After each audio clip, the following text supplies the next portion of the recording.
রূপ দেখে কাউকে ভালো বা খারাপ বলা যায় না। মানুষের বাহ্যিক সৌন্দর্য ক্ষণস্থায়ী, কিন্তু তার সুন্দর মন, ভালো ব্যবহার, সততা, ভালোবাসা এবং মানবিক গুণই তাকে সত্যিকারের সুন্দর মানুষ করে তোলে। তাই কাউকে শুধু চেহারা দেখে বিচার করা কখনোই উচিত নয়। একজন মানুষ দেখতে যতই সাধারণ হোক না কেন, তার গুণ ও চরিত্র যদি ভালো হয়, তবে সেই মানুষই সকলের কাছে সম্মান ও ভালোবাসার যোগ্য। কি ঠিক বললাম তো? কথায় আছে, রূপ নয়, গুণই মানুষের আসল পরিচয়।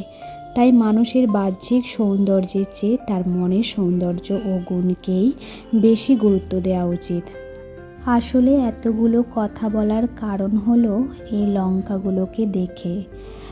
লঙ্কাগুলো যতটাই না দেখতে সুন্দর, তার গুণ কিন্তু ততটাই খারাপ। আসলে গুণটা খারাপ বলেই কিন্তু অবহেলার মতো পড়ে আছে গাছে। একবার ভাবি খাবো, একবার ভাবি খাবো না। যদি সুন্দর হতো, ঝাঁঝালো হতো, ঝাল হতো, তাহলে না কবেই খাওয়া হয়ে যেত। এভাবে অবহেলার মতো পড়ে থাকতো না।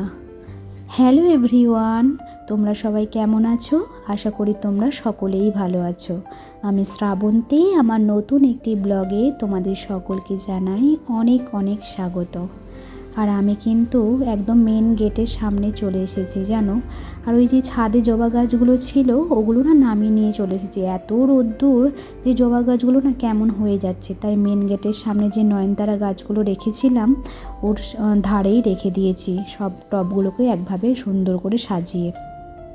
চোখের সামনে থাকবে, ছাওয়াও পাবে, রোদ জল সবই পাবে। তবে ছাদে তো প্রচণ্ড রোদ্দুর, তাই ভাবলাম নামিয়েই নিয়ে চলে আসি। তারপরে চলে এলাম বাগানে। আর এখানে জবা ফুল বেশ কয়েকটা ফুটেছে।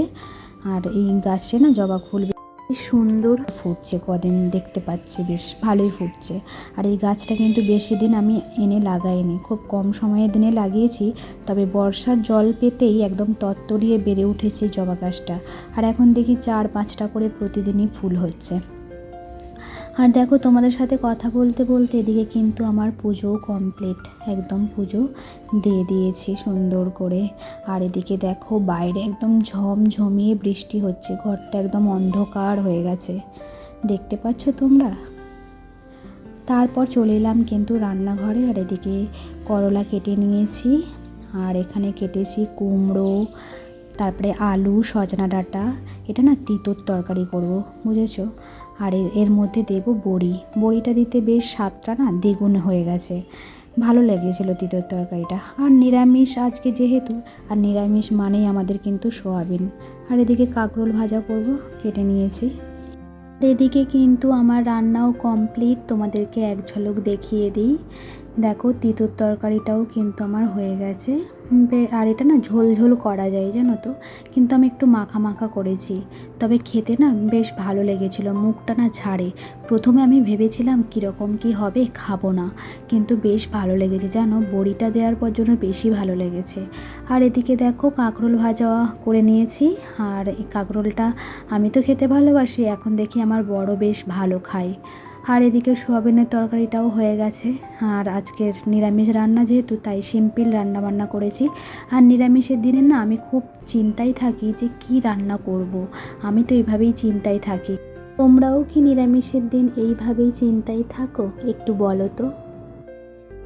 এখন বাজে কিন্তু বেলা 12টা। আর এদিকে তো আমার সমস্ত কাজ কমপ্লিট হয়ে গেছে, মানে সমস্ত কাজ মানে রান্না বান্না, পুজো দেওয়া, একটা গৃহিণীর যা কাজ থাকে আর কি, মানে এইসব কাজগুলো কমপ্লিট।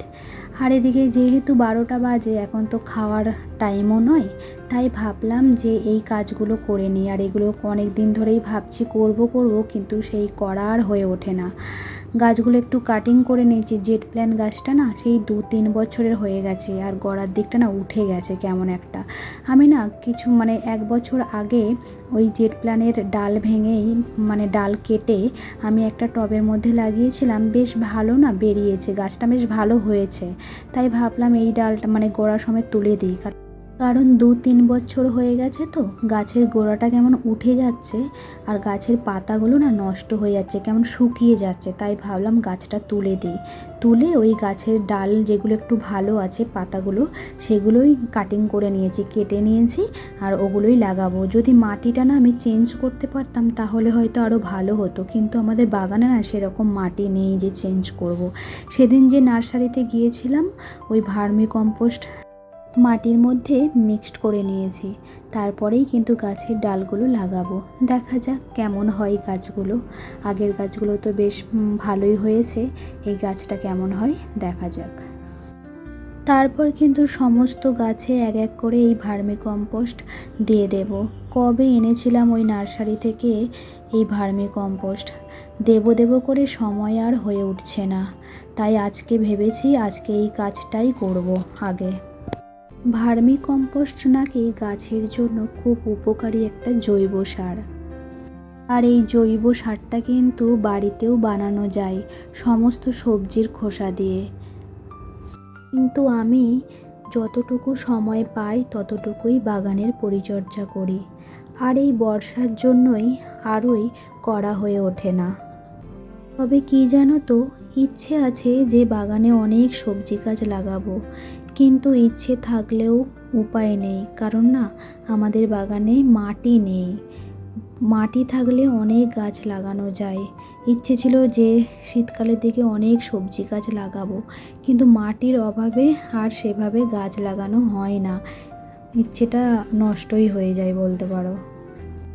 আর এদিকে দেখো ডিসপ্রিন ট্যাবলেটটা জলে দিয়ে দিলাম, আর এই জল কিন্তু সমস্ত গাছে এক এক করে দিয়ে দেবো, ওই 2 কাপ করে জলটা দেবো আর কি। আর এই জল যদি জবা গাছে দিতে পারো তাহলে আরও ভালো হয়, জবা গাছের নাকি গ্রোথ হয় আর ফুল নাকি অনেক দেয়, যেটা আমি ইউটিউব থেকেই দেখেছি। তবে বর্ষাকালটা অ্যাভয়েড করে চললেই ভালো হয়। বর্ষাকাল কেটে গেলে এই ডিসপ্রিন ট্যাবলেটটা 1 মগ জলে গুলে নেবে, তারপরে ওই জল জবা গাছের গোড়ায় দেবে না, জবা গাছের চারপাশে দেবে, তাহলে দেখবে গাছটা ভালো হয় আর ফুল নাকি অনেক দেয়। আমি যেটা জেনেছি সেটা করেছি আর তোমাদেরকেও জানালাম, করে দেখো তোমাদেরও হয়তো উপকার হবে। তাহলে বন্ধুরা আজ এখানেই থাক। আমার ভিডিওটি যদি তোমাদের ভালো লেগে থাকে তাহলে please like, comment, share and subscribe করে দিও।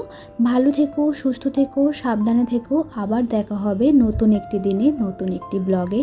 টাটা বন্ধুরা।